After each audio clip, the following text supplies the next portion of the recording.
71 मंत्रियों की शपथ के साथ तीसरी बार देश की बागडोर संभाल चुके नरेंद्र मोदी अपने मिशन में जुटे हुए हैं। अपने कैबिनेट मंत्रियों को मंत्रालय भी बांट दिए, लेकिन विपक्ष अपनी खींच और झंझुलाहट से बाहर नहीं निकल पा रहा है। पूरी खबर क्या है, एक्सक्लूसिव स्टोरी आपको दिखाते हैं, देखिए जरा। मैं नरेंद्र दामोदर दास मोदी ईश्वर की शपथ लेता हूं कि भारत के संविधान के प्रति सच्ची श्रद्धा और निष्ठा रखूंगा। ना इससे ना जावे। गारंटी लिख के ले लो, नरेंद्र मोदी हिंदुस्तान का प्रधानमंत्री नहीं बनेगा।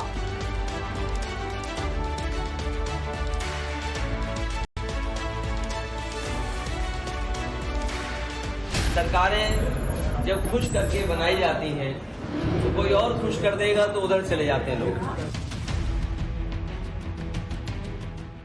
देश के प्रधानमंत्री मोदी की ये तीसरी शपथ कहीं खुशी कहीं गम का माहौल बना गई। जाहिर है जिन्होंने मोदी के लिए मतदान दिया वो खुशी से झूम रहे हैं, लेकिन जो विरोध में खड़े हैं उन्हें मोदी की यह ऐतिहासिक विजय, मोदी का ये ऐतिहासिक शंखनाद शूल की तरह चुभ रहा है।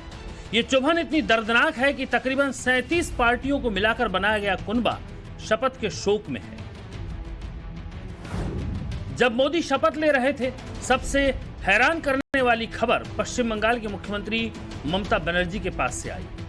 यूं तो ममता बनर्जी ने 8 जून को ही ऐलान कर दिया था कि वो शपथ में नहीं जाएंगी। पहले ममता को सुनिए, फिर आपको बताते हैं कि जब मोदी शपथ ले रहे थे तो ममता बनर्जी क्या कर रही थी। না এসছে না যাবে, আমি তো বলেই দিয়েছি দেশের মানুষকে কাল শুভকামনা জানাবো, দেশের মানুষ ওদের ভোট দেয়নি। सुना आपने, मोदी को मिले मैंडेट को नकारने वाली ममता बनर्जी ने इससे आगे भी विरोध जारी रखा। जब मोदी शपथ ले रहे थे तब वो एक अजीब तरह की हरकत के साथ मोदी के खिलाफ विरोध प्रदर्शन में थी। 9 जून की शाम 7:30 बजे वो अपने कमरे में थी। ममता बनर्जी ने कमरे की सारी लाइटें बंद कर रखी थी। जब तक शपथ चली तब तक वो अंधेरे में ही बैठी रही। ये खबर टीएमसी के राज्यसभा सांसद सागरिका घोष ने बाकायदा अपने एक्स हैंडल पर लिखी है। सागरिका ने लिखा है कि उन्होंने अपनी सभी लाइटें बंद कर दी और एक ऐसे प्रधानमंत्री के लिए पूरे तथाकथित समारोह के दौरान अंधेरे में बैठी रही जो बुरी तरह से जनादेश खो चुका है और लोगों द्वारा खारिज कर दिया गया है। वाराणसी में लगभग खो गया, अयोध्या में खो गया। पूरी तरह से खुद पर केंद्रित अभियान के बावजूद बहुमत नहीं मिल सका। मोदी को बदला जाना चाहिए।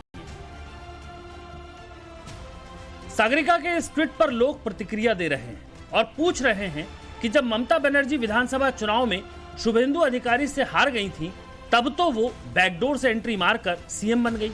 तब क्या अपनी हार पर ममता बनर्जी ने लाइट बंद करके अंधेरे में खुद को बंद किया था? तो वहीं कुछ लोग ममता बनर्जी के शपथ ग्रहण की तस्वीरों को दिखा रहे हैं जहां उन्हें एक कैबिनेट मंत्री साष्टांग प्रणाम कर रहा है। लेकिन बंगाल बीजेपी के अध्यक्ष सुकांत मजूमदार ने जो प्रतिक्रिया दी वो मजेदार है। मजूमदार कह रहे हैं कि दीदी को अंधेरे कमरे में सतर्क रहना चाहिए, कभी भी कोई धक्का दे सकता है। सुनिए। ये तो कोई भी कंस्ट्रक्टिव वर्क में तृणमूल आपको नहीं मिलेगा। ऐसे नेगेटिव वर्क में कुछ तोड़ना फोड़ना बंद करना तो तृणमूल कांग्रेस रहेगा ही, स्वाभाविक है। लेकिन ममता बनर्जी को, आदरणीय मुख्यमंत्री जी को लाइट ऑफ करने से पहले थोड़ा सावधानी से करना चाहिए। कब कौन उनके ही घर में उनको धक्का ना दे दे बाथरूम में। इससे पहले भी हुआ था, आपको याद है, उनको चोट लगी थी। तो सावधानी से करना चाहिए। हम चाहते हैं कि वो 100 साल जिए। विरोध की राजनीति से अलग एक कटसी होती है कि देश के प्रधानमंत्री शपथ ले रहे हैं तो उन्हें बधाई दी जाए। लेकिन यहाँ बधाई तो दूर, शपथ ग्रहण समारोह में भी विपक्ष के नेता शामिल नहीं हुए। मल्लिकार्जुन खड़गे इस समारोह का हिस्सा बने जरूर, लेकिन राज्यसभा में नेता विपक्ष की हैसियत से का विपक्ष ऐसा है कि वो पार्टिसिपेट नहीं करते। अब जब हम विपक्ष में थे हम तो करते थे। तो हमारी विपक्ष इसलिए जो लोगों के द्वारा 3 बार रिफ्यूज हो चुका ना। क्यों रिफ्यूज हुए हैं? क्योंकि कोई कंस्ट्रक्टिव कोई धारणा उनके पास नहीं है, कोई प्लानिंग नहीं है, कोई नेता नहीं है।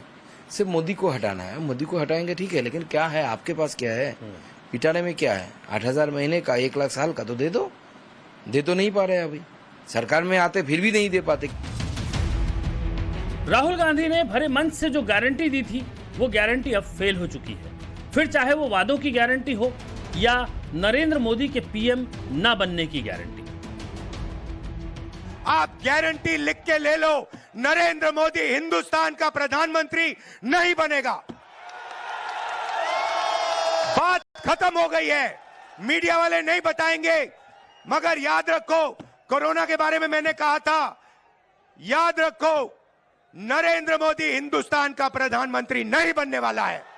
विपक्षी सवालों के घेरे में हैं, लेकिन वो दलील दे रहे हैं कि प्रधानमंत्री नरेंद्र मोदी ने चुनाव प्रचार के दौरान में झूठ, घृणा और सामाजिक विभेद पैदा करने वाले शब्दों का इस्तेमाल अपने भाषण में किया।